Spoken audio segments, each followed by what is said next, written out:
بسم الله الرحمن الرحيم الحمد لله نحمده ونستعينه ونستغفره ونؤمن به ونتوكل عليه ونعوذ بالله من شرور أنفسنا ومن سيئات أعمالنا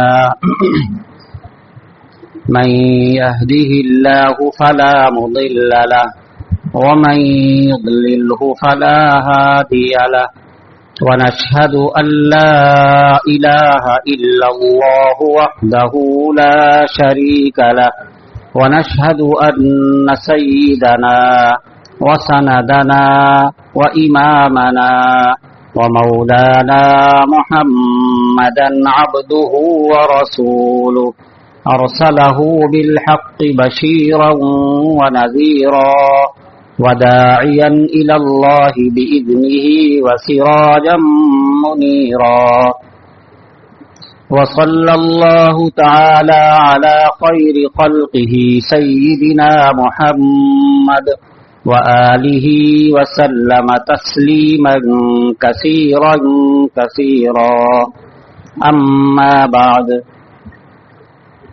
أعوذ بالله من الشيطان الرجيم بسم الله الرحمن الرحيم قال فبما أغويتني لأقعدن لهم صراطك المستقيم ثم لآتينهم من بين أيديهم ومن خلفهم وعن أيمانهم وعن شمائلهم ولا تجد أكثرهم شاكرين قال اخرج منها مذءوما مدحورا لمن تبعك منهم لأملأن جهنم منكم أجمعين ويا آدم اسكن أنت وزوجك الجنة فكلا من حيث شئتما ولا تقربا هذه الشجرة فتكونا من الظالمين فوسوس لهما الشيطان ليبدي لهما ما وري عنهما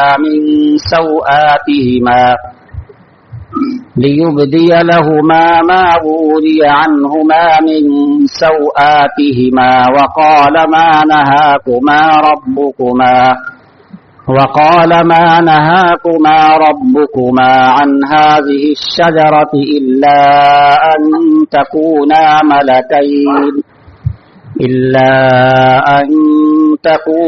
ملكين أو تكونا من الخالدين وقاسمهما إني لكما لمن الناصحين فدلاهما بغرور فلما ذاقا الشجرة بدت لهما سوآتهما وطفقا يخصفان عليهما من ورق الجنة وناداهما ربهما ألم أنهكما عن تلكما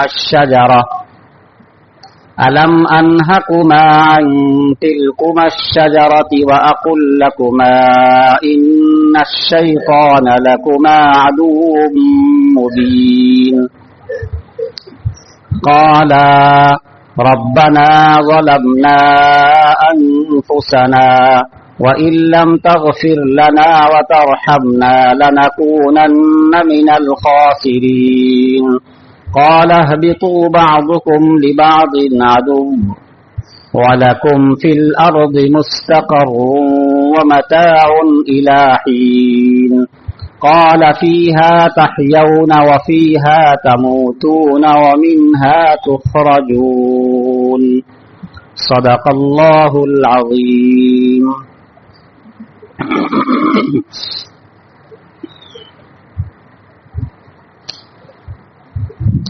محترم بزرگوں اور دوستو، یہ سورہ اعراف ہے جس کی آیت نمبر 16 سے لے کر آیت نمبر 25 تک تلاوت کی گئی. اس میں حضرت آدم علی نبینا وعلیہ الصلاۃ والسلام کا ذکر جو اس سے پہلے آیا، ان کو سجدہ کرنے کا حکم دیا گیا، سارے فرشتوں نے سجدہ کر لیا سوائے ابلیس کے، اس نے تکبر کیا اور نافرمانی کی، اللہ تعالیٰ کے فیصلے پر اعتراض کیا، جس کی وجہ سے وہ راندۂ درگاہ ہو گیا۔